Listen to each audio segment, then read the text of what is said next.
Playing in the mixed games at the World Series, there's something that can throw up some pretty difficult decisions with the tournament schedule, as obviously running deep in one event can leave you unable to play the next. One of my toughest decisions would come on my very first day at the series, a day which included the Deuce to 7 triple draw event at 5 PM.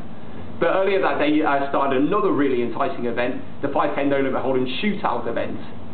Triple draw is an event that I've worked on a ton and has probably become my favourite of all the mixed games. But triple draw, funnily enough, was an event that I would never manage to play. The night before the 5K shootout, I was this close to deciding not to play, and my decision ultimately to play, it didn't look so good as I saw my first 10-handed table, immediately recognised I'm a luck stack flows, Adam Bolletin, and thought I would probably recognise the other young kids if I ever did play online tournaments. But two things came together that day. Obviously I ran really, really good. But when faced with such thick opposition, you realise that you might as well take some pretty high variance lines.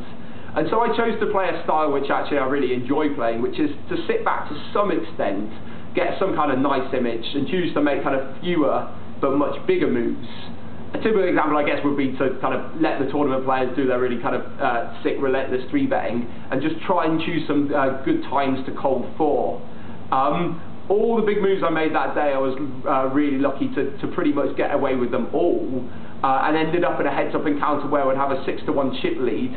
For the first time, nerves hit me that day as the situation dawned on me, but the poker gods this time were really, really kind and gave me the immediate release as we quickly got into a race, and I won the race and was really excited to hit the cash in my first event, and to be going to a 6-handed second table the next day.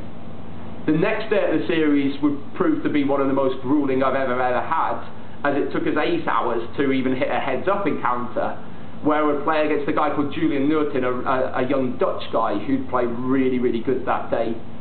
As we went into the heads-up match, I was aware that the chip stacks were about even. What I didn't realise is that when we counted them down, we would both have exactly 450k of the 900k in play, something which made the sickness of the situation dawn on me even more, as we had a situation where still the loser would still only get a min cash, but the winner of the heads-up match would get a seat at the 6-handed final table the next day. I knew how badly I wanted it. I also knew that I had to not think about how badly I wanted it, and as I knew how tough the heads-up match would be. We had a few crazy pots, and in about the third pot that went crazy pre-flop, I felt that I really wanted to get my ace-queen in against his range, and was lucky enough to hit the part of his range that I dominated, as he had king-queen against ace-queen for the win heads-up. I have never wanted to fade a board so much as I did that time, and I was so relieved and excited when I did.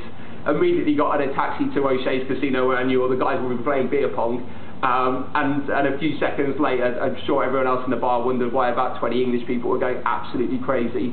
I was so excited that the next day I'd be playing my first ever World Series final table.